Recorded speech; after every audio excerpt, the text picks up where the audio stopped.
श्री रूपेश कुमार पटेल सहकारी शिक्षक सरकारी उच्च प्राथमिक विद्यालय दुबेदान बालसंकरा ब्लॉक रु समस्त को स्वागत करुच्ची आज तो शिक्षादान कालांश तो पिला माने आम जानी तुम भाया छोट पिला माने गप शुणा भल पाती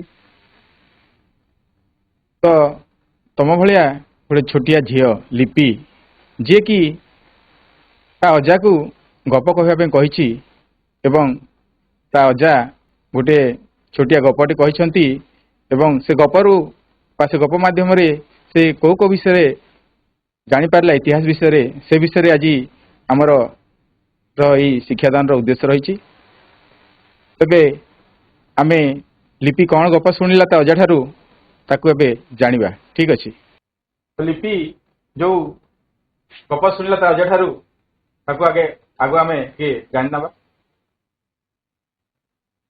आम भी आम जीवन रे आमर जेजेबापा जेजेमा अजाई ठारू आमर शिक्षक शिक्षयित्री ठारू अनेक प्रकार गप शुणी तो लिपि जो गप शुणिला ताकू आम एबे टिके जानिबा। तो अजा गप कहवा आरंभ करदे से जो गप कहले एबे ताकू आम जानिबा। ग्रीस देश में जड़े शक्तिशाली राजा थे आम जानी पृथ्वी में अनेक देश अच्छी से भितर ग्रीस जड़े शक्तिशाली राजा थे ना थिला अलेक्जेंडर से अनेक राज्य जय करने पर भारत अधिकार करने को इच्छा कले अर्थात से जितेबाला सैन्य बाहिनी धरिकी बाहर थे से समग्र विश्व को जय करने उद्देश्य बाहर थे गोटे पर गोटे राज्य जय करी से जो भारतवर्ष पश्चिम पटे माने भारत भीतर को से पशिले से आमर भारत रे दुई जन विख्यात राजा राजत्व करते दुई जन राजा हेले जड़े अंबी एवं अन्य जड़े पुरु दुई जन जाक राजा बहुत शक्तिशाली थिले जितेबाला अलेक्जेंडर भारत भीतर प्रवेश कले से समय अंबी एवं पुरु ये दुई जन भितर अंबी अलेक्जेंडर को भय करी शरण में पशिले पुरु जड़े वीर थे स्वाभिमानी थे से केबेले भी माने शत्रु आगे मुंड नुई नथिले अलेक्जेंडर सामना से शरण पशि नथिले अंबी भाया से अलेक्जेंडर सहित युद्ध कले युद्ध से परास्त होते पुरु परास्त होते और अलेक्जेंडर द्वारा से कौन होते ना बंदी होते परवर्ती समय अलेक्जेंडर पुरु को जिते बंदी करके आणिले सम्मुख को सेनापति से समय अलेक्जेंडर पुरु को पचारे तुम्हें मो ठारू किपर व्यवहार आशा कर तो सही समय पुरु उत्तर देते जे गोटे राजा अन्य जड़े राजा ठारू जोपरी व्यवहार आशा करए से भाया आशा मुझे तुम ठारू आशा करे बोलिकी निर्भीक भाव से कहते तो यही पुरुंकर निर्भीकता देखी अलेक्जेंडर बहुत खुशी होते परवर्ती समय मुक्त कर जो राज्य जय करते से राज्य को फेर देते तो ये गोटे छोटिया गप लिपि अजा ठारू शुणिला गप शुणी सारा से तार अजा को अनेक प्रश्न पचारि तो अजा को पचारि से अजा तुम्हें एत कथा क्यों जान अजा उत्तर देले इतिहास रु तो इतिहास जेहेतु आम षष्ठ श्रेणी में प्रथम करके इतिहास विषय को जाना पाचु इतिहास को देखुचु तो इतिहास विषय आमर निश्चित भाव में कम धारणा थी से हिसाब से लिपि जो षष्ठ श्रेणी को आसला से माने इतिहास कौन इतिहास तार मन में अनेक कथा जानवर इच्छा है अजा को पचारा से इतिहास विषय अनेक प्रश्न से पचारा अजा जो सब उत्तर सब देले लिपि ताहा जानिकी बहुत खुशी है तो जो सब प्रश्न लिपि पचार अजा कि उत्तर देते से विषय आम जाना। तो प्रथम प्रश्न थिला जे इतिहास कहले कौन बुझाए अर्थात इतिहास कौन तो से समय अजा बुझेबा कहते जे वर्तमान पृथ्वी रे जेते मनुष्य समस्ते गोटे जातिर अर्थात आम जाचु जे पृथ्वी सारा जिते भी मनीष सब अच्छा समस्ते गोटे जातिर मनीष जाति ତ ବୈଜ୍ଞାନିକ ମାନେ ମତ ଦିଅନ୍ତି ଯେ ଆଜକୁ ପ୍ରାୟ 15 ଲକ୍ଷ ବର୍ଷ ପୂର୍ବେ ପୃଥିବୀରେ ମଣିଷର ସୃଷ୍ଟି ହେଇଥିଲା। ଆମେ ତଳେ ଚିତ୍ରରେ ଦେଖିବାକୁ ପାଉଥିବା ଏଠି ଆମର ଯୋଉ ଚିତ୍ର ଅଛି, ଚିତ୍ର ଦେଖିବାକୁ ପାଉଥିବା ଯେ ମଣିଷ କେମିତି ସୃଷ୍ଟି ହେଲା ଏବଂ ତାର ଧୀରେ ଧୀରେ କେମିତି କ୍ରମ ବିକାଶ ହେଇକରି ଆଜିର ଯୋଉ ମଣିଷର ରୂପ ସେ ପାଇଛି। ତ ନୃ ବାନର ମାନଙ୍କର କ୍ରମ ବିକାଶ ଘଟି ମଣିଷ ସୃଷ୍ଟି ହେଇଥିଲା ବୋଲିକି ବୈଜ୍ଞାନିକ ମାନେ ମତ ଦିଅନ୍ତି।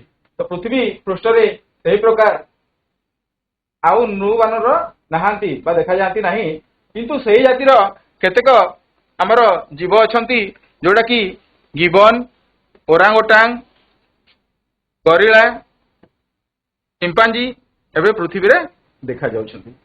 ମାନେ ମଣିଷ ଜାତିର ବା ମଣିଷ ଭଳିଆ ଦେଖାଯାଉଥିବା କିଛି ଜୀବ ଯୋଉମାନେ କି ଏ ପୃଥିବୀରେ ଏବେ ଦେଖାଯାଉଛନ୍ତି। ସେମାନଙ୍କ ଭିତରୁ ଗିବନ, ଓରାଙ୍ଗଓଟାଙ୍ଗ, ଗରିଲା, ଚିମ୍ପାଞ୍ଜି ଇତ୍ୟାଦି। ତ ସେଇ ଭିତରୁ ଯୋଉ ଗରିଲା ର ଦେହ ର ଗଠନ ଭଳି ମଣିଷର ଦେହର ଗଠନ ହେଇଛି। ଆମେ ଯଦି ଗରିଲାକୁ ଦେଖିବା ଏବଂ ମଣିଷକୁ ଦେଖିବା ତାହେଲେ ସେମାନଙ୍କ ଶରୀରର ଗଠନ ଆକାର ପ୍ରକାରରେ ପ୍ରାୟ ସାମଞ୍ଜସ୍ୟ ଦେଖାଯାଏ। ତା ଛଡା ଯୋଉ ଆଉ ଗୋଟେ ଜୀବ ଅଛି ସିମ୍ପାଞ୍ଜି, ସିମ୍ପାଞ୍ଜିର ବୁଦ୍ଧି ସହିତ ମଣିଷର ବୁଦ୍ଧି ମେଳ ଖାଇବାର ମଧ୍ୟ ବୈଜ୍ଞାନିକ ମାନେ ବିଭିନ୍ନ ଗବେଷଣା ମାଧ୍ୟମରେ ଜାଣିପାରିଛନ୍ତି ଏବଂ ତାଙ୍କର ମତ ଦେଇଛନ୍ତି। ଏଇଭଳି ଭାବରେ ଯଦି ଆମେ ଦେଖିବା ମାନେ ଆମର ଗରିଲା ସାଙ୍ଗରେ ମଣିଷର ଦେହର ଗଠନ ହେଇଛି, ଦେହର ଗଠନର ସାମଞ୍ଜସ୍ୟ ରହିଛି ଏବଂ ସିମ୍ପାଞ୍ଜିର ବୁଦ୍ଧି ସହିତ ମଣିଷର ମେଳ ଖାଇବା ଦେଖା ଯାଉଛି। ତାପରେ ମଣିଷ ମାନଙ୍କର ଯୋଉ ସାଂସ୍କୃତିକ ଧାରା ଅତି ପ୍ରାଚୀନ, ଅର୍ଥାତ୍ ମଣିଷ ଯୋଉ ଦିନ ଠାରୁ ବୁଦ୍ଧି ବୃତ୍ତି କରିକି ସେ ବିଭିନ୍ନ ପ୍ରକାର ଉନ୍ନତି କରିଚାଲିଲା, ତାର ମାନେ ସବୁ କ୍ଷେତ୍ରରେ, କୃଷି କ୍ଷେତ୍ରରେ, ସମାଜ କ୍ଷେତ୍ରରେ, ବିଜ୍ଞାନ କ୍ଷେତ୍ରରେ ଧୀରେ ଧୀରେ ସେ ଗୋଟିଏ ପରେ ଗୋଟିଏ ଜିନିଷ ଜାଣିକିରି ତାକୁ ତାର କାମରେ ଲଗାଇଲା। ନୀତି ନିୟମ ହଉ ବା ବିଭିନ୍ନ ପ୍ରକାର ଜିନିଷ ଉଦ୍ଭାବନ କରିକି ହଉ ତାର ଉନ୍ନତିରେ ସେ ଆଗକୁ ଆଗକୁ ବଢି ବଢି ଚାଲିଲା। ସେଭଳିଆ ସାମାଜିକ ରୀତିନୀତି ଏବଂ ଅସ୍ତ୍ରଶସ୍ତ୍ର ତିଆରିରୁ ମଣିଷର ସଂସ୍କୃତି ଆରମ୍ଭ ହୋଇଛି ବୋଲି କୁହାଯାଏ। ମାନେ ସଂସ୍କୃତି କହିଲେ ସାଧାରଣତଃ ଆମେ କଣ ବୁଝିଥାଉ ଯେ ଆମର ସାହିତ୍ୟ, ଚିତ୍ରକଳା, ନୃତ୍ୟ, କଳା, ଭାସ୍କର୍ଯ୍ୟ, ଯାହା ଏସବୁ ଜିନିଷ ହଉଛି ସଂସ୍କୃତିର ଗୋଟେ ଗୋଟେ ଅଙ୍ଗ। ତ ପ୍ରଥମ ହେଲା ଯେ ଆମର ସାମାଜିକ ରୀତିନୀତି ଏବଂ ଅସ୍ତ୍ରଶସ୍ତ୍ର। ପ୍ରଥମେ ମଣିଷ ଯେହେତୁ ବଣ ଜଙ୍ଗଲରେ ବୁଲୁଥିଲା, ତାପରେ ସେ ଗୋଟେ ଗୋଟେ ଧୀରେ ଧୀରେ କରିକି ନିଜକୁ ଗୋଟେ ସାମାଜିକ ଜୀବ ହିସାବରେ ମାନେ ଆଗେଇ ନେଲା ଏବଂ ବିଭିନ୍ନ ରୀତିନୀତି ସବୁ ତିଆରି କଲା ଏବଂ ସେ ଅନୁସାରେ ମାନେ ପ୍ରଥମେ ଯୋଉ ଯାଯାବର ଜୀବନଯାପନ କରୁଥିଲେ, ତାପରେ ମାନେ ପରିବାର, ଗ୍ରାମ, ସହର, ନଗର ଏମିତି ଯୋଉ ପ୍ରତିଷ୍ଠା ହେଲା ଏବଂ ଧୀରେ ଧୀରେ ବିଭିନ୍ନ ପ୍ରକାର ସାମାଜିକ ରୀତିନୀତି ମାନେ ତିଆରି କରିକି ସମାଜକୁ ଶୃଙ୍ଖଳିତ ଗୋଟିଏ ସୂତ୍ରରେ ବାନ୍ଧିବା ପାଇଁ ସେ ଚେଷ୍ଟା କଲା ଏବଂ ନିଜର ସୁରକ୍ଷା ଦୃଷ୍ଟିରୁ, ନିଜର ବିଭିନ୍ନ କାମଧନ୍ଦା ଦୃଷ୍ଟିରୁ ବିଭିନ୍ନ ପ୍ରକାର ଅସ୍ତ୍ରଶସ୍ତ୍ର ତିଆରି ମଣିଷ ତିଆରି କଲା ଏବଂ ସେଇଠୁ ଆମର ସଂସ୍କୃତି ଆରମ୍ଭ ହୋଇଛି ବୋଲିକି ଆମର ଐତିହାସିକ ମାନେ ମତ ଦିଅନ୍ତି। ତା ଛଡା କୃଷି କାର୍ଯ୍ୟ ଏବଂ ଅଗ୍ନିର ଆବିଷ୍କାର ଏବଂ ପ୍ରଥମେ ହେଲା ଆମର କୃଷି କାର୍ଯ୍ୟ, ଅଗ୍ନିର ଆବିଷ୍କାର ଆଉ ତାର ବ୍ୟବହାର ଏବଂ ଚକର ଉଦ୍ଭାବନ, ବିଭିନ୍ନ ଧାତୁର ବ୍ୟବହାର, ତା ସହିତ ଆମର ଗ୍ରାମ, ସହର ଓ ରାଜ୍ୟର ପରିକଳ୍ପନା। ମାନେ ଏଇ ଜିନିଷ ଗୁଡା କୃଷି କାର୍ଯ୍ୟ କ୍ଷେତ୍ରରେ ମଧ୍ୟ ସେ ଆଗେଇଲା। ବିଭିନ୍ନ ଅଗ୍ନିର ଯୋଉ ଉଦ୍ଭାବନ ହେଲା ଏବଂ ତାର ଯୋଉ ବ୍ୟବହାର ସେ ଶିଖିଲା, ତା ଦ୍ୱାରା ମଧ୍ୟ ତାର ଜୀବନ ଆହୁରି ସହଜ ଏବଂ ସରଳ ହେଇଗଲା। ତାପରେ ଚକ୍ର ଉଦ୍ଭାବନ ଦ୍ୱାରା ବିଜ୍ଞାନ କ୍ଷେତ୍ରରେ ସେ ପରବର୍ତ୍ତୀ ସମୟରେ ଆଗେଇ ଚାଲିଲା ଏବଂ ବିଭିନ୍ନ ଯୋଉ ଧାତୁର ବ୍ୟବହାର ମାଧ୍ୟମରେ ମଧ୍ୟ ତାର ଉନ୍ନତି ହେଇ ଚାଲିଲା। ତାପରେ ଏଇ ସବୁ ହେଲା ପରେ ଗ୍ରାମ, ସହର ଏବଂ ରାଜ୍ୟର ପରିକଳ୍ପନା ହେଇ ସାରିଲା କଲା ସେ। ମାନେ ପ୍ରଥମେ ଗ୍ରାମ ସୃଷ୍ଟି ହେଲା, ମାନେ ବ୍ୟକ୍ତିରୁ ପରିବାରରୁ ଅନେକ ପରିବାର ମିଶିକି ଗ୍ରାମ ହେଲା। ତାପରେ ଗୋଟେ ଜାଗାରେ ଯୋଉଠି ବେଶୀ ଲୋକ ସଂଖ୍ୟା ହେଲେ ସେଠି ସହର ଏବଂ ପରବର୍ତ୍ତୀ ସମୟରେ ଗୋଟେ ଅଞ୍ଚଳକୁ ନେଇ ଗୋଟେ ରାଜ୍ୟର ପରିକଳ୍ପନା ହେଲା। ଯେତେବେଳେ ରାଜ୍ୟର ପରିକଳ୍ପନା ସେ କଲା, ସେଇ ସମୟରେ ତାର ପାଇଁ ଗୋଟେ ଶାସନ ପଦ୍ଧତି ଦରକାର ପଡିଲା। ମାନେ ବିନା ଯେମିତି ଆମର ଭାରତର ଯୋଉ ଶାସନ ବ୍ୟବସ୍ଥା ଅଛି, ଭାରତର ଯୋଉ ସମ୍ବିଧାନ ଅଛି, ସମ୍ବିଧାନ ଅନୁସାରେ ବର୍ତ୍ତମାନର ଯୋଉ ଶାସନ ବ୍ୟବସ୍ଥା ଚାଲିଛି, ସେହି ସମୟରେ ମଧ୍ୟ ମାନେ ଆମର ଅତୀତରେ ମଧ୍ୟ ମଣିଷ ଯେତେବେଳେ ଗ୍ରାମ, ସହର ଏବଂ ରାଜ୍ୟର ପରିକଳ୍ପନା କଲା, ସେହି ସମୟରେ ତାକୁ ଗୋଟେ ଶାସନ ଖସଡ଼ା ପ୍ରସ୍ତୁତ କରିବାକୁ ପଡ଼ିଲା। ମାନେ ବିନା ଶାସନ ଖସଡ଼ାରେ କୌଣସି ରାଜ୍ୟର ପରିଚାଳନା ସୁଚାରୁ ରୂପେ ହେଇପାରିବ ନାହିଁ। ତ ସେଇ ଦୃଷ୍ଟିରୁ ସେ ପ୍ରଥମେ ଗୋଟେ ଶାସନ ଖସଡ଼ା ତିଆରି କଲା ଏବଂ ତାକୁ ନେଇକରି ସେ ରାଜ୍ୟ ପରିଚାଳନା କଲା। ଏଇ ସବୁ ବିଭିନ୍ନ ଯୋଉ ସୋପାନ ଦେଇ ମଣିଷର ସଂସ୍କୃତି ଆଗକୁ ଆଗକୁ ଧୀରେ ଧୀରେ ଗତି କରୁଛି। ଆଉ ଆଜି ଆମେ ଦେଖୁଛୁ ଯୋଉ ପୃଥିବୀର ଯୋଉ ମଣିଷ ସମାଜ ଆଜି ଧୀରେ ଧୀରେ ସେ ଇତିହାସର କ୍ରମଗତି ଧୀରେ ଧୀରେ ଆଗକୁ ବଢି ବଢି ବଢି ଆଜି ଆମେ ଏଇଠି ପହଞ୍ଚିଛୁ। ଏଇ ସବୁର ଯୋଉ ଧାରାବାହିକ ବିବରଣୀ ହେଉଛି ଇତିହାସ। ମାନେ ଏଠି ଆମେ ଜାଣିବାକୁ କଣ ପାଇଲେ ଯେ ମଣିଷର ଯୋଉ କ୍ରମଶଃ ଉନ୍ନତି, ଯାହା ସେ ଧୀରେ ଧୀରେ ମାନେ ରୀତିନୀତି ଅସ୍ତ୍ରଶସ୍ତ୍ର ତିଆରି କରିବାଠୁ ଆରମ୍ଭ କରିକି ରାଜ୍ୟର ପରିକଳ୍ପନା, ଶାସନ ଏବଂ ତାର ବ୍ୟବସ୍ଥା ପରିଚାଳନା କରିବାର ଏଇ ସବୁ ବିଭିନ୍ନ ଯୋଉ ସୋପାନ ଦେଇ ମଣିଷ ସଂସ୍କୃତି ଆଗେଇଲା, ଏଇ ସବୁ ଯୋଉ ଧାରାବାହିକ ଯୋଉ ବିବରଣୀ ଯୋଉ ଐତିହାସିକ ମାନେ ଲେଖି ଲେଖି ଗଲେ, ସେ ହେଉଛି ଇତିହାସ। ଅର୍ଥାତ୍ ଅତୀତରେ ଯେଉଁ ସବୁ ଘଟଣା ଗୁଡ଼ିକ ଘଟି ଚାଲିଛି ଏବଂ ତାକୁ ଧାରାବାହିକ ଭାବରେ ଗୋଟେ ପରେ ଗୋଟେ ମାନେ ଯୋଉ ଲେଖିକି ଯୋଉ ବିବରଣୀ ପ୍ରସ୍ତୁତ କରାଯାଇଛି ତାହା ହିଁ ହେଉଛି ଇତିହାସ। ତ ଅନ୍ୟ ଅର୍ଥରେ ଆମେ ଯଦି କହିବା ତାହେଲେ କଣ ହବ ନା ମନୁଷ୍ୟର ଅତୀତ ଘଟଣା ଗୁଡ଼ିକ ନିରବଚ୍ଛିନ୍ନ ଅଗ୍ରଗତି ହେଉଛି ଇତିହାସ। ମାନେ ମନୁଷ୍ୟର ଅତୀତର ଘଟଣା ଗୁଡ଼ିକର ନିରବଚ୍ଛିନ୍ନ ଅଗ୍ରଗତି ହେଉଛି ଇତିହାସ। ଏଇଟା ହେଉଛି ଇତିହାସର ସଂଜ୍ଞା। ତା ଛଡ଼ା ଆମର ଯୋଉ ଇତିହାସକୁ ଇଂରାଜୀରେ ଆମେ ହିଷ୍ଟ୍ରି କହୁଛୁ। ତ ଏଇ ହିଷ୍ଟ୍ରି ଶବ୍ଦଟି ଗ୍ରୀକ ଶବ୍ଦ ହିଷ୍ଟରୁ ଆସିଛି।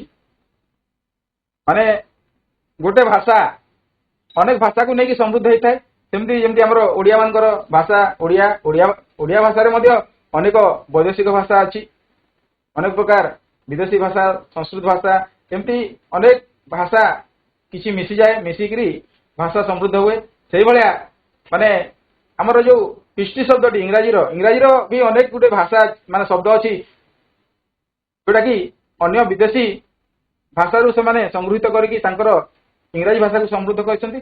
ତ ସେଇ ହିସାବରେ ଇତିହାସକୁ ଇଂରାଜୀରେ ହିଷ୍ଟ୍ରି କୁହାଯାଏ ଏବଂ ହିଷ୍ଟ୍ରି ଶବ୍ଦଟି ଆମର ଗ୍ରୀକ ଶବ୍ଦ ହିଷ୍ଟୋରୁ ଆସିଅଛି, ଯାହା ଅର୍ଥ ହେଉଛି ଅତୀତ ବିଷୟରେ ଜାଣିବା।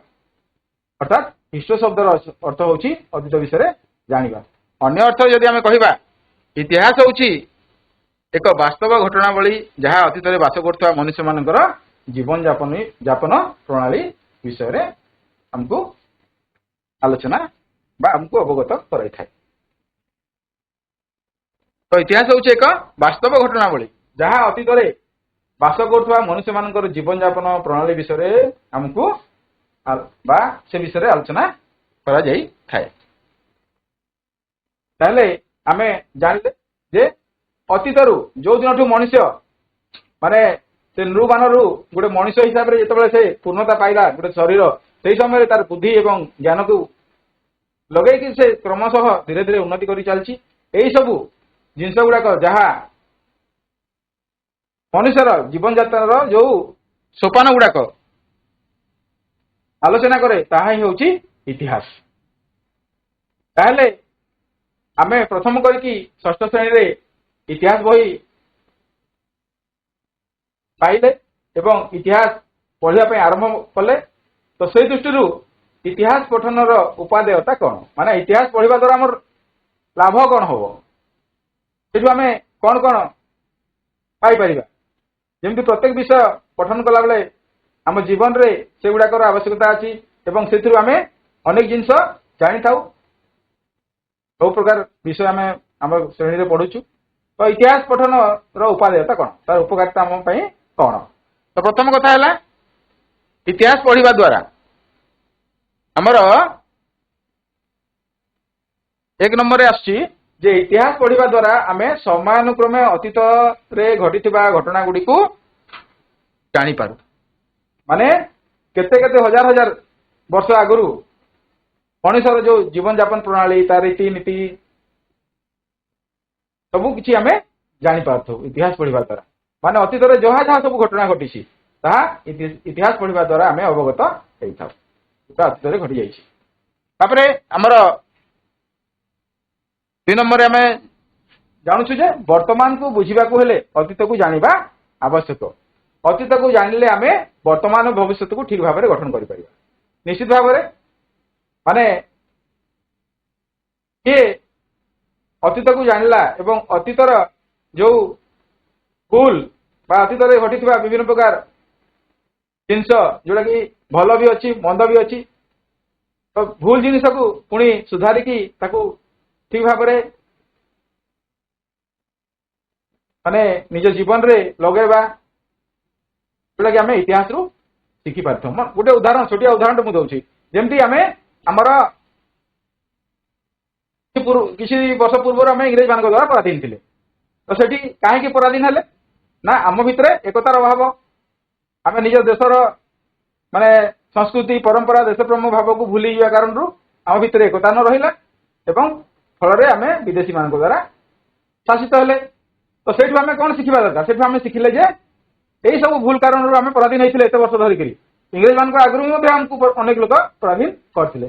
ତ ଯଦି ସେଇ ଜିନିଷଟାକୁ ଯଦି ଆମେ ବୁଝିବା ଏବଂ ଏବେ ବି ଆମେ ଯଦି ଏକତା ଭାବେ ଦେଶ ପାଇଁ କାମ ନ କରିବା, ଏକ ହେଇକି ନ ରହିବା, ଦେଶ ପ୍ରତି ନିଜର ଯୋଉ କର୍ତ୍ତବ୍ୟ ନ କରିବା, ତାହେଲେ ଆଗାମୀ ଦିନରେ ପୁଣି ପରାଧୀନ ହେବା। ତ ଇତିହାସରୁ ଯଦି ଆମେ ଶିଖିଲେ ତାହେଲେ ଏବେ ଠିକ ରହିବା, ଯଦି ଇତିହାସରୁ କିଛି ଶିଖି ନ ପାରିଲେ ତାହେଲେ ପୁଣି ପରବର୍ତ୍ତୀ ସମୟରେ ଆମେ ପରାଧୀନ ବି ହେଇ ଯାଇପାରୁ ଯଦି ଇତିହାସରୁ ନ ଶିଖିଲେ। ଠିକ ସେମିତି ଆମର ଅତୀତରେ ମନୁଷ୍ୟ ସୁଖ ଶାନ୍ତିରେ ରହିବା ପାଇଁ ଯେଉଁ ସବୁ ଉପାୟ ଅବଲମ୍ବନ କରୁଥିଲା ସେଗୁଡ଼ିକ ମଧ୍ୟରୁ କେତେକ ବର୍ତ୍ତମାନ ମଧ୍ୟ ଆମ ପାଇଁ ଦରକାର, ଯୋଉଟା କି ଦରକାରୀ ହେଇପାରେ। ସେହି ଉପାୟ ମାନଙ୍କ ମଧ୍ୟରୁ ଦରକାରୀ ଗୁଡ଼ିକ ବାଛି ଗ୍ରହଣ କରିବା, ଯୋଉଟା କି ଗ୍ରହଣ କରିବା ପାଇଁ ଇତିହାସ ପଠନ ଆମକୁ ସାହାଯ୍ୟ କରିଥାଏ। ଅର୍ଥାତ୍ ଏଠି ଅତୀତରେ ମଣିଷ ବିଭିନ୍ନ ପ୍ରକାର ନିଜର ସୁଖ ଶାନ୍ତି ପାଇଁ ଉପାୟ ସବୁ ଅବଲମ୍ବନ କରୁଥିଲା, ସେଥିରେ କିଛି ପରିବର୍ତ୍ତନ ବି ଆସିଛି। ଯେମିତି ଆଗ କାଳରୁ ଲୋକ କଣ କରୁଥିଲେ, ମାନେ ବଳଦ ସାହାଯ୍ୟରେ ଚାଷ କରିକି ଶସ୍ୟ ଅମଳ କରୁଥିଲେ, କିନ୍ତୁ ବର୍ତ୍ତମାନ ସେଇ ଯୁଗ ନାହିଁ। ବର୍ତ୍ତମାନ ଆମର ଉନ୍ନତି ହେଇଛି, ଆମେ ବର୍ତ୍ତମାନ ଯନ୍ତ୍ର ଯୁଗ, ଯନ୍ତ୍ର ସାହାଯ୍ୟରେ ମାନେ ଧାନ ରୁଆଠୁ ଆରମ୍ଭ କରି ଧାନ କାଟିବା, ଧାନ ଅମଳ କରିବା ସବୁ କିଛି ହେଇପାରୁଛି। କିନ୍ତୁ ଜିନିଷ ଅଛି ଯୋଉଟା କି ଆମେ ଆଜି ବି ମାନେ ମାନିକି ଚଳୁଛୁ, ଯେମିତି ଆମର ସାମାଜିକ ଯୋଉ ରୀତି ନୀତି ଚାଲିଚଳନ, ଯୋଉ ଧର୍ମ ସଂସ୍କୃତି ଯୋଉଟା ଶହ ଶହ ବର୍ଷ ଆଗରୁ ଯାହା ଥିଲା, ଆଜି ବି କିଛି ଜିନିଷ ଆମେ ସେଇ ହିସାବରେ ମାନିକି ଚଳୁଛୁ, ଯୋଉଟା କି ଇତିହାସରୁ ଆମେ ପାଇଛୁ, ଯୋଉଟା କି ସମାଜ ପାଇଁ ଭଲ, ସମାଜରେ ସୁଖ ଏବଂ ଶାନ୍ତି ମାନେ ବଜାୟ ରଖିବା ପରେ ଆମକୁ ବର୍ତ୍ତମାନ ବି ତାହାକୁ ସାହାଯ୍ୟ କରୁଛି। ଯୋଉ ଗୁଡ଼ିକ ଦରକାର ସେଗୁଡ଼ିକ ଆମେ ଗ୍ରହଣ କରୁଛୁ, ଯୋଉ ଗୁଡ଼ିକ ଅଦରକାରୀ ତାକୁ ଆମେ ତ୍ୟାଗ କରିକି ପୁଣି ଧୀରେ ଧୀରେ ଆମର ସଂସ୍କୃତି ଏବଂ ସଭ୍ୟତାକୁ ଏବଂ ମଣିଷର ଜୀବନ ପ୍ରଣାଳୀକୁ ଆଗକୁ ଆଗକୁ ବଢି ବଢି ନଉଛୁ। ତାପରେ ଆସିବା ନେକ୍ସଟ ପଏଣ୍ଟ, ଅତୀତର ବିଭିନ୍ନ ପ୍ରଥା। ଆମର ଅତୀତର ବିଭିନ୍ନ ପ୍ରଥା, ରାଜ୍ୟ ଗଠନ, ଶାସନ ପ୍ରଣାଳୀ ଆଦି ବିଷୟରେ ଜାଣିବା ପାଇଁ ଯେଉଁଗୁଡ଼ିକ ଆମ ପାଇଁ ଦରକାରୀ ସେଗୁଡ଼ିକ ଗ୍ରହଣ କରିପାରିବା। ଏହି କାର୍ଯ୍ୟ କରିବା ପାଇଁ ଆମକୁ ଇତିହାସ ପଠନ ସହାୟକ ହେଇଥାଏ। ଅର୍ଥାତ୍ ଯୋଉଟା ଆମେ ପୂର୍ବରୁ ମୁଁ କିଛି ସମୟ ପୂର୍ବରୁ କହିଥିଲି ଏବେ ଜଷ୍ଟ, ତ ସେଇ ହିସାବରେ ଯୋଉ ଅତୀତର ବିଭିନ୍ନ ପ୍ରଥା ପରମ୍ପରା, ରାଜ୍ୟ ଗଠନ, ଶାସନ ପ୍ରଣାଳୀ ବିଷୟରେ ଜାଣି ଯେଉଁଗୁଡ଼ିକ ଦରକାରୀ ସବୁ ଗ୍ରହଣ କରୁଛୁ, ଯୋଉଟା ଦରକାର ନାହିଁ ତାକୁ ମାନେ ଆମେ ତ୍ୟାଗ କରିଦେଇଛୁ, ତାକୁ ଛାଡି ଦେଇଛୁ, ଏବଂ ଯୋଉଟା ଆମର ଉପକାରୀ ତାକୁ କାର୍ଯ୍ୟ କରିବାରେ ଆମକୁ ଇତିହାସ ପଠନ ସହାୟକ ହେଇଥାଏ। ପରବର୍ତ୍ତୀ ପଏଣ୍ଟ ଅଛି, ଅତୀତରେ ଥିବା ଅନେକ କୁପ୍ରଥା ଏବଂ ଅନ୍ଧବିଶ୍ୱାସ ଏବେ ମଧ୍ୟ ଆମ ସମାଜରେ ପ୍ରଚଳିତ ହେଉଛି। ଭାବରେ ଆମେ ବି ଜାଣିଥିବା ଯେ ଆମର ଅନେକ ପ୍ରକାର କୁପ୍ରଥା ଥିଲା ସମାଜ ଭିତରେ, ମାନେ ବଳି ପ୍ରଥା ହେଲା, ଆମର ସତୀ ଦାହ ପ୍ରଥା ହେଲା, ମାନେ ବାଲ୍ୟ ବିବାହ ପ୍ରଥା ହେଲା, ଆମର ଏମିତି ଅନେକ ଯୋଉ ସମାଜରେ କୁପ୍ରଥା ସବୁ ଥିଲା, ଯୋଉଟା କି ଆମେ ଇତିହାସରୁ ଜାଣିଲେ ଏବଂ ତାହା ଆମ ସମାଜ ପାଇଁ ବର୍ତ୍ତମାନ ଆଉ କିଛି ଦରକାର ନାହିଁ କହିକି ସେ ଅନ୍ଧବିଶ୍ୱାସ ଏବଂ କୁପ୍ରଥା ସବୁ ଆମେ ଇତିହାସରୁ ପଢିକି ଜାଣିଲେ ଯେ ସେ ସବୁ ଆମର ଧୀରେ ଧୀରେ ମଣିଷ ଉନ୍ନତି କରି ଚାଲିଲା ଏବଂ ଧୀରେ ଧୀରେ ଇତିହାସରୁ जोड़ा खराब जिन गुड़ाक से छाड़ी छाड़ी आकु आकु बढ़ी बढ़ी चलला अनेक प्रथा आज आम समाज रे देखा जाऊ ना। तो इतिहास पढ़ा द्वारा से गुड़िक केबे कहीं किपरि सृष्टि होता से विषय में जापर था एवं वर्तमान जुगे जो गुड़िक ग्रहण योग्य ताकू आम बुझी विचारी ग्रहण कर जो गुड़िक आवश्यक परिवर्तन सहित वर्तमान परिस्थिति जदि मेल करने चेष्टा करवा एवं यही सब जिनस अर्थात इतिहास रु जहाँ जानले जोड़ा समाज भल ग्रहण योग्य ताकू ग्रहण करवा एवं जो गुड़िक आवश्यक परिवर्तन करके वर्तमान परिस्थिति किसी माने बदले की तार सुधार आनिकी आम समाज रे माने ताकू लागू करने चेष्टा कर तेणु इतिहास पढ़ाई आमको पड़ो इतिहास आम अनेक कथा जानिकी आमर भविष्य को सुधारी पारिबा तेणु इतिहास पढ़ा आम निहाती दरकार।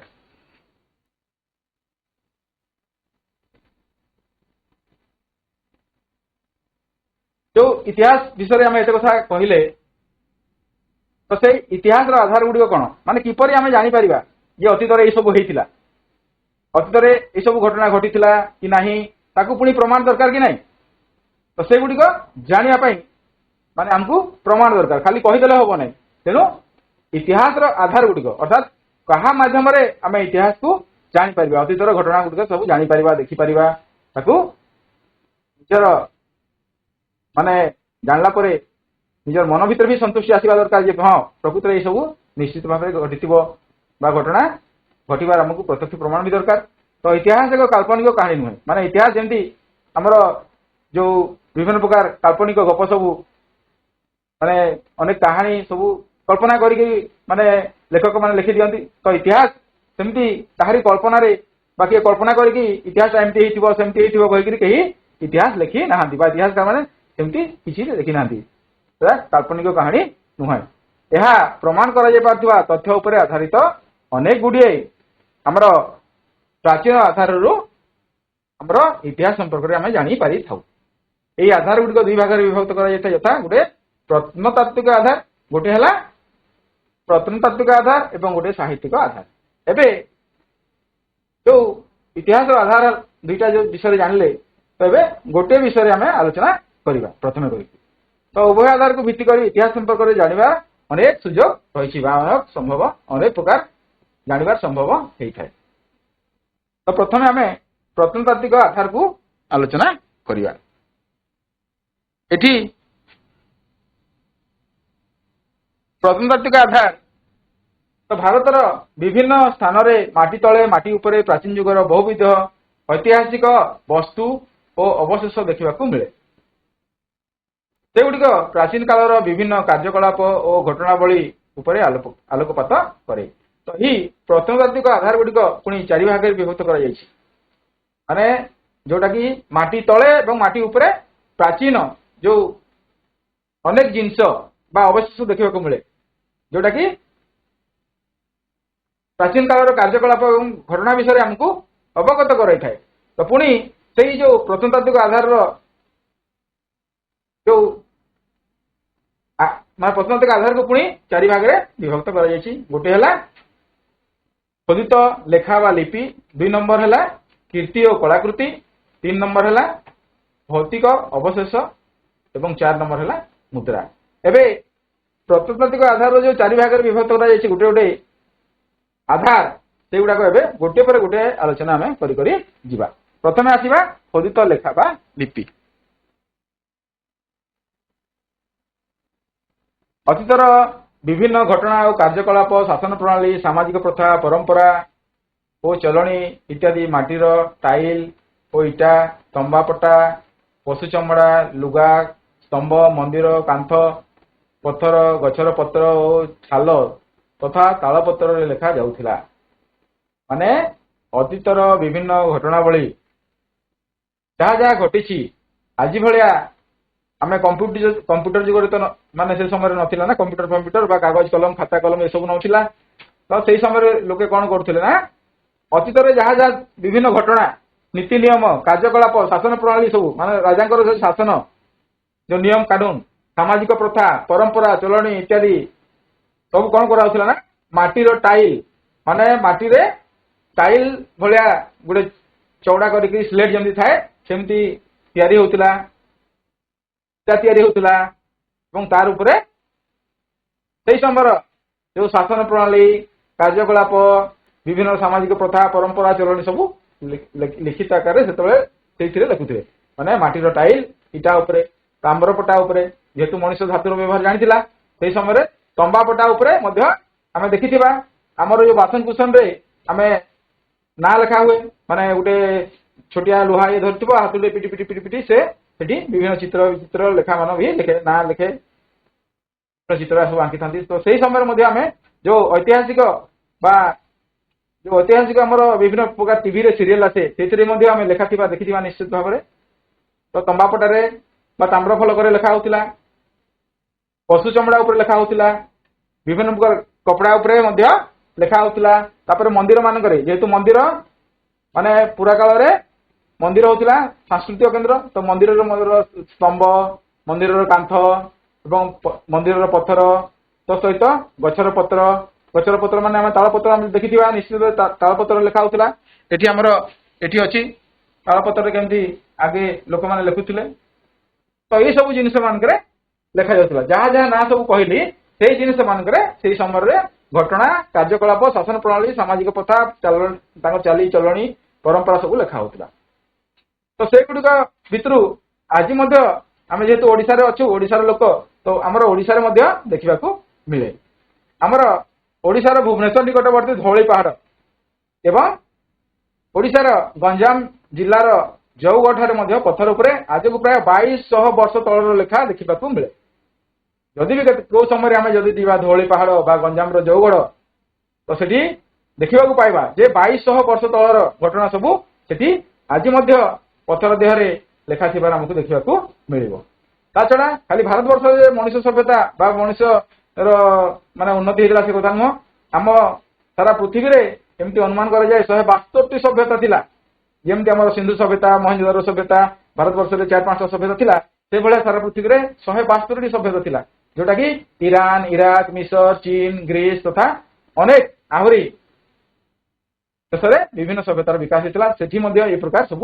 चलथिला तो आम देशर मध्ये विभिन्न स्थान रे अतीतर जो घटनावली संपर्कित लेखा मान देखिबा को मिले एरा ओडिसा रो दुटा कथा कहला आमे जदि ओडिसा बाहर भी जिबा भारत वर्ष अनेक राज्य अनेक मठ मंदिर अनेक प्रकार माने जो गुंफा सब पुराना गुंफा अछि मंदिर अछि सेठी मध्ये जोठी की जिबा सेठी किछि ना किछि माने अतीतर जो घटनावली बा कार्यकलाप शासन प्रणाली विषय रे किछि लेखा थिबा मंदिर मानकरे देखिबा को पाइबा जदि भी से भाषा बा से लिपि सहित हम परिचित नुह किंतु लेखा थिबार हम देखिबा को पाइबा तो एही हिसाब रे खोदित लेखा एवं लिपि माध्यम रे अतीतर घटनावली को आमे जानि पारि थाउ तापर आसीबा हमर 2 नंबर पॉइंट को आसीबा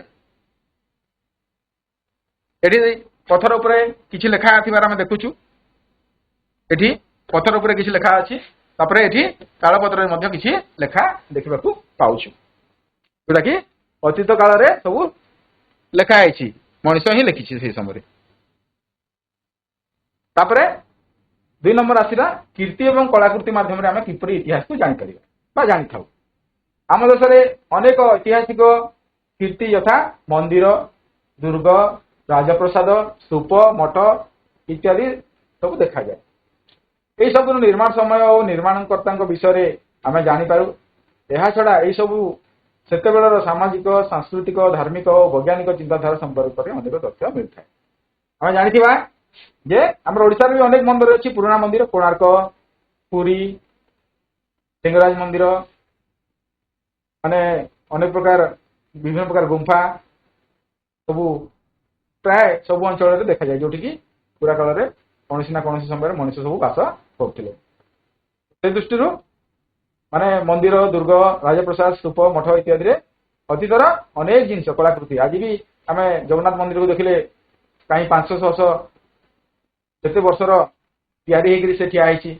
सेटा देखि अतीतर को भलिया माने हमर कारीगर माने केते सुंदर सुंदर सब माने मंदिर सब निर्माण करि आछन से विषय आमे देखिले मने पडुछि जे से समय को भलिया से माने सब तैयारी करथिले आज भलिया क्रेन नाही जे पत्थर उठाई मंदिर एते ऊपर को उठा जाइतो से समय चिंता करिया मंदिर रो जो शिखर मारुथिले को भलिया से पत्थर को नेकी से माने कलश स्थापन करथिले सहित कौ समय तैयारी तार निर्माणकर्ता किए से विषय में जानी पारिथाउ। या छड़ा से सब समय जो सांस्कृतिक धार्मिक एवं से वैज्ञानिक चिंताधारा उपर आम जानी पारिथाउ। तापर भौतिक अवशेष एठी आमे प्रत्नतात्विक खनन अनेक माटी पात्र धातु पात्र हाथ हथियार अलंकार अस्त्र शस्त्र मूर्ति इत्यादि मिलता है जोटा कि माटी तलु आमर खनन करी कौन समय विभिन्न प्रकार माने खनन कार्य चलता है समय माने माटी तलु विभिन्न प्रकार पात्र धातु पात्र हाथ हथियार अलंकार अस्त्र शस्त्र मूर्ति इत्यादि मिलता है। एगुड़िक अनुधान कले अतीतर घटना और कीर्ति संपर्क में आम अनेक तथ्य पाइपार। ये आम चित्र देखा देखुवा ये प्रकार अस्त्र शस्त्र आमर मंदिर दुर्ग माने ये आमर धौलगिरी जो हाथी गुंफा अच्छी ये अलंकार सब चित्र अच्छी तो ये अनेक जिन आम जापर। मुद्रा इतिहास जानवे आमर प्राचीन मुद्रा विशेष भाव में साहाय्य करते केवे क्यों शासक द्वारा प्रचलित से समय अर्थनीति व्यापार वाणिज्य और साम्राज्य विस्तृति आदि किपर तत्संपर्क अनेक तथ्य प्राचीन मुद्रारू आम पाइपार। एगुड़ाक तार गोटे गोटे नमूना दिखाई तो से समय आम से समय स्थिति मैं राज्य को राज्य चलता किए तार शासक थे से विषय में जापार से इतिहास अनेक उपादान आम पाइपार। आसवा नेक्स्ट मोर साहित्यिक आधार। साहित्यिक आधार को तीन भाग में विभक्त कर गोटे धर्म संबंधी साहित्य गोटे ऐहिक साहित्य एवं गोटे परिव्राजकों विवरणी। तो एम गोटे गोटे आलोचना करवा। प्रथम आसला धर्म संबंधी साहित्य जो साहित्य विशेष भाव में धर्म विषय आलोचना कराई था एवं से गुड़िक धर्म संबंधी साहित्य कहुए माने धर्म हिसाब धर्म सब धर्म संबंधी जिन लिखाई था अनेक धर्म अनेक गुड़े ग्रंथ अच्छी यही साहित्य आम विभिन्न धर्म कथा पर आधारित वेद आम भारत वर्षर वेद उपनिषद पुराण महाभारत रामायण इत्यादि अनेक ग्रंथ अच्छी जो थी कि अतीतर जो धर्म सामाजिक व्यवस्था और राजनीतिक व्यवस्था विषय में अनेक तथ्य पाई जोटा कि आमको वर्तमान भी माने प्रेरणा देता है वर्तमान आम शिक्षा पाई अतीत विषय में अनेक धारणा पाई। अहिक साहित्य धर्म संबंधी साहित्य व्यतीत प्राचीन काल में अनेक गुड़े साहित्य रचना कराला जोटा कि धर्म विषय किसी ना से गुड़िक अहिक साहित्य कहुए। यही साहित्य मध्य विभिन्न धर्मसूत्र धर्मसूत्र एवं विभिन्न जो स्तुति अच्छी जमी पाणिनि व्याकरण एवं पतंजलि लिखित व्याकरण कौटिल्यंकर अर्थशास्त्र तापर कालिदासंकर विभिन्न रचनावली मेघदूत इत्यादि अनेक रचनावली अच्छी बाणभट्टंकर हर्ष चरित इत्यादि से समय समाज रीतिनीति शासन प्रणाली अर्थनीति आदि विषय में अनेक तथ्य मिलता है। तो से समय जोटा धर्म साहित्य नुह ताकू अहिक साहित्य कहुए से अहिक साहित्य से समय विभिन्न प्रकार अतीतर कथा विषय आमको जन थाए से आम अनेक विषय जानी था अतीत विषय अनेक तथ्य पाई पारि था। आसवा वैदेशिक विवरणी प्राचीन काल में अनेक परिव्राजक भारत भ्रमण में आसते से समय सामाजिक से समय सामाजिक अवस्था धर्म राज्य शासन प्रणाली अर्थनीति आदि विषय में अनेक कथा से भ्रमण विवरणी लिखी जाती सब विवरणी आम इतिहास संबंधी अनेक तथ्य जापार। यही सब परिव्राजक मध्य मेघास्थिनिस जमती आम अनेक समय बाहर को भ्रमण करने माने ओडिशा बाहर भी आम भ्रमण करने आउ गलापर सेठिकार जो जिनस अच्छी माने विभिन्न प्रकार जो मंदिर मठ मंदिर सेठिकार लोक मान खाद्य चालीचलन कौ प्रकार पोशाक पिंधती अनेक कथा जानता। तो जो मैंने से समय अर्थात अतीत माने भारत को बुली आसते से भारत को बुली आसवा समय से जो जो लेखा सब जो लेखा लिखी जाती से लेखा को पढ़ी आम से समय सामाजिक व्यवस्था रीतिनीति राजा और राजा विषय अनेक तथ्य पाई जमी आमर किए कौ देश आसते मुझे कहीदे आमर ये आम देखा पाई मेघास्थिनिस आसते आमर ग्रीस देशरू आउर जो पुस्तक से लिखी जाती इंडिका कहुए आ से चंद्रगुप्त मौर्य समय आसते फासिया जी कि चीन देशर से चंद्रगुप्त द्वितीय समय आसते जुआंग जांग जी कि चीन जन परिव्राजक जी कि भारत को बुलाया आसते से हर्षवर्धन समय आसते आल बेरुणी जी कि उज्बेकिस्तान तो आसते इबन बतुता जी कि मोरक्को आसते ठीक सेमती आहरी जो किसी अच्छी ना मो पाखे अच्छी मार्कोपोलो कहीकि जन आसते जी कि इटाली देशर एवं अल मासुदी जी कि आरब रे अब्दुल राजा जी कि पर्सिया जोटा आज दिन में आम ईरान कहूँ से भाया अनेक प्रकार परिव्राजक आसथिले एवं तांकर लेखा जो लेखा से लिखि जाइछन्ती सेतिर मध्ये हम इतिहास विषय अनेक कथा जानि पारथौ। सेमानक मध्यरु चीन रो परिव्राजक जे जुआंगजांग से हमर ओडिसा को मध्य से आसथिले एवं तांकर विवरणी रु से समय ओडिसा रो रीतिनीति संबंध मध्ये हम जानि पारि थाउ। तो ए भलिया अनेक जिंस हमें इतिहास पठन करबा द्वारा जानि थाउ।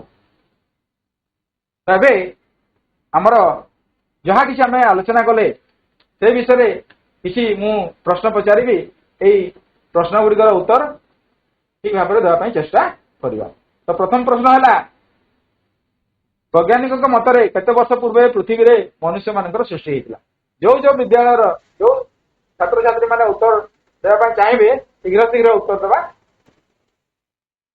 15 लाख आज ठीक बहुत सुंदर। तो प्राय 15 लाख वर्ष पूर्व मनुष्य मानकर सृष्टि होता। ठीक 6 नंबर प्रश्न क्यों पर बुद्धि सहित मनुष्यर बुद्धि बुद्धि लिखाई बुद्धि है क्यों जीवर बुद्धि सहित मनुष्यर बुद्धि मेल खाइबार देखा जाए। चिंपांजी बहुत सुंदर उत्तर। ठीक इतिहास कहले आमे कौन बुझू आगे कालर पुराना कथा सब आग काल पुराना कथा सब आउ किए कहबे कि आउ किए कहबे कि मनुष्यर अतीत घटना गुड़िकर निरवच्छिन्न अग्रगति होची इतिहास। या हम इतिहास कहता इतिहास जानिबार उपादान गुड़ी को केते प्रकार और कौन कौन तो उपादान विषय में किसी समय पूर्व आलोचना करते। तो इतिहास जानिबार उपादान गुड़ी को केते भाग में विभक्त कर सेगुड़िक कौन कौन तो कहवा। ठीक अच्छे आम जाना हमर इतिहास जानिबार उपादान गुड़िक केते प्रकार एवं कौन कौन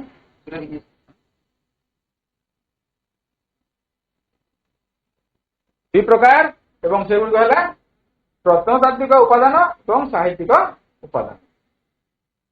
1 नंबर प्रश्न है प्रत्नतात्विक उपादान गुड़ी को केते भाग में विभक्त करा जाई अछि। ठीक अच्छे कहवा एवं जस्ट किसी समय पूर्व आम आलोचना करथिले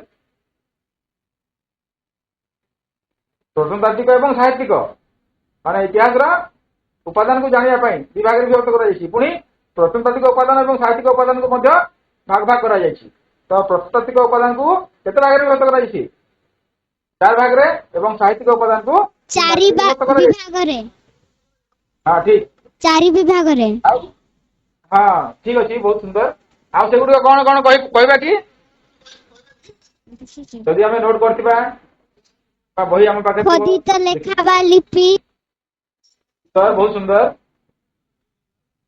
तापरे कृतीय कलाकृति ठीक तापरे भौतिक अवशेष हां ठीक बढ़िया। तापरे मृदा हां मुद्रा ठीक बहुत सुंदर उत्तर। 4 भाग में विभक्त कराई गोटे है खोदित लेखावा लिपि गोटे कीर्ति और कलाकृति गोटे भौतिक अवशेष और 4 नंबरटा होची मुद्रा। परवर्ती प्रश्न आड़ को जीवा एबे किसी खाली घर दिया है खाली घर को पूरण करवा। इतिहास शब्द टी ग्रीक शब्द डैश रु आसी अछि। इतिहास शब्द टी ग्रीक शब्द डैश रु आसी अछि। हिस्टर हिस्टो हिस्टो हिस्टर हिस्टोर आसी हिस्टर नो हिस्टो हला।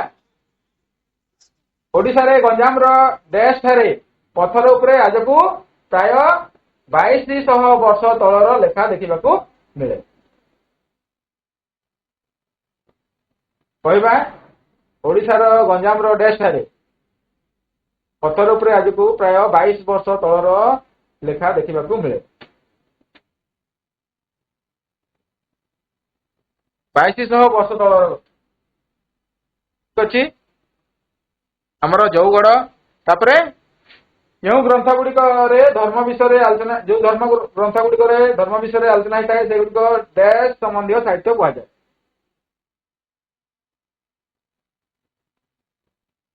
आमर धर्म संबंधी साहित्य कहुए। चीन परिव्राजक डैश ओडिशा को आसिथिले। ठीक अच्छे कहवा शीघ्र